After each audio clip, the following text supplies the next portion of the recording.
If you've never been to Seaworld here in Orlando, I'm going to give you 6 reasons today why you should consider this as part of your Orlando vacation. So there's no doubt about it that Seaworld has a storied past. And whatever your thoughts and concerns are about Seaworld, the Seaworld of yesteryear and the Seaworld of today are 2 very different places. Seaworld's primary mission today is conservation and protecting the animals in the wild. It's easy to get stuck in the narrative that is the negative when it comes to Seaworld. What I would say is that that is not an invalid point, but I would also challenge you to make your own decisions and to visit the park and see firsthand the conservation efforts, talk to the ambassadors, talk to the trainers, and find out what positive Seaworld does for the animals in the wild and what their rescue efforts have done to save countless animals.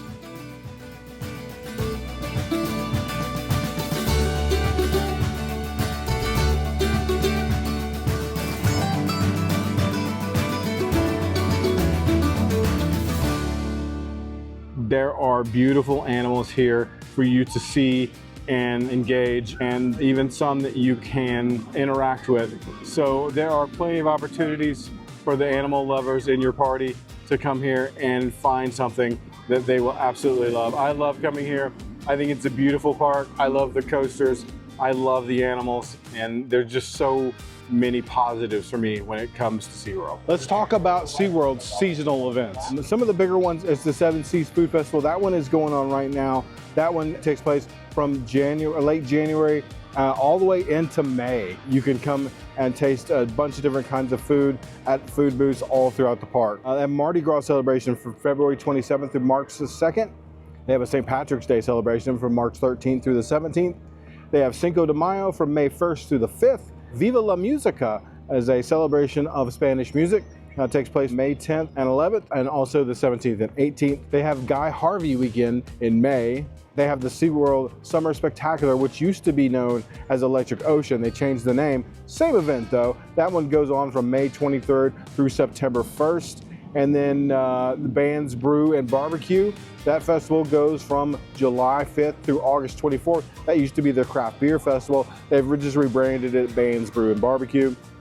And then coming into spooky season, you have Spooktacular for the kids. That's August 30th through November 2nd.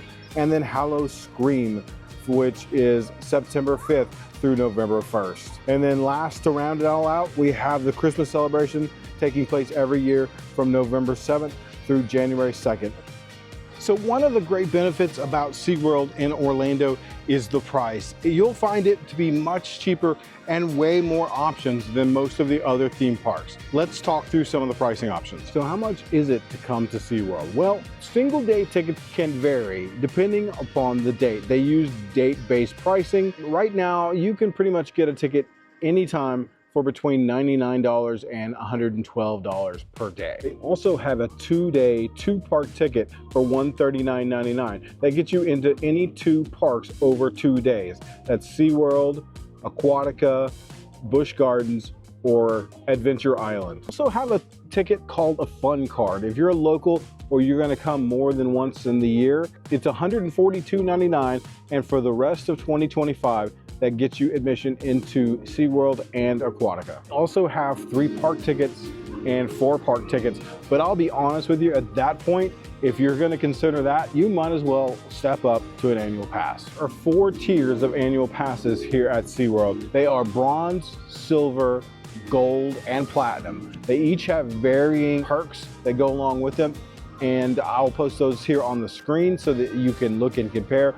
Also go to SeaWorld.com. If you go to the higher tier annual passes, that gets you into SeaWorld, Aquatica, Busch Gardens, and you go to the top tier, it gets you into 11 of SeaWorld's parks nationwide. If you're a local and you're gonna come to these parks more than once a year or twice a year, it definitely pays to get that annual pass. Jennifer and I have the highest tier pass, which is the platinum. Together, it only cost me $66 a month.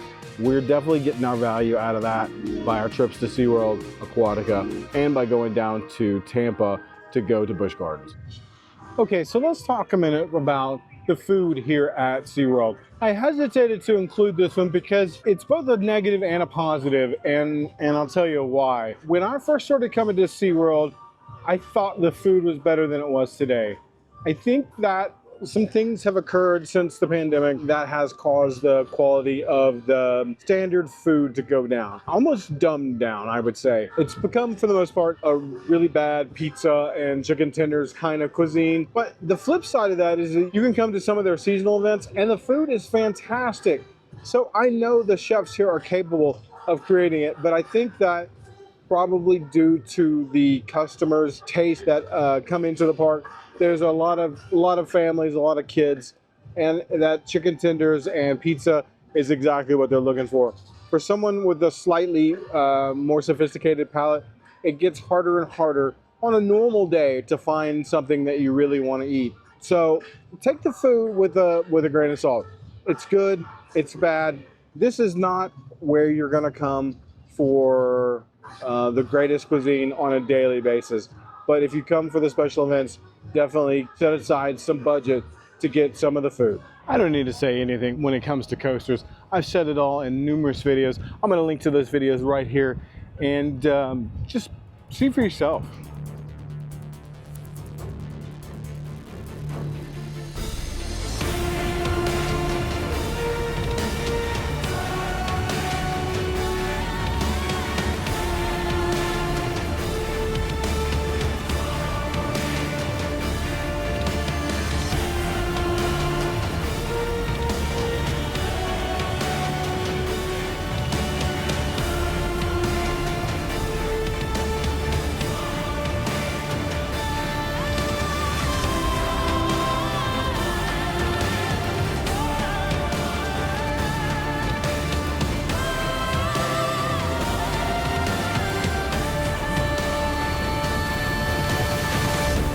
The last thing about Seaworld is that it has fantastic sister parks. Here in Central Florida, you have Seaworld, you have Aquatica, and you have Discovery Cove. I'll link to my entire playlist of all of the Seaworld parks up here in the corner, and then I'll link to them down in the bottom in the description of the video.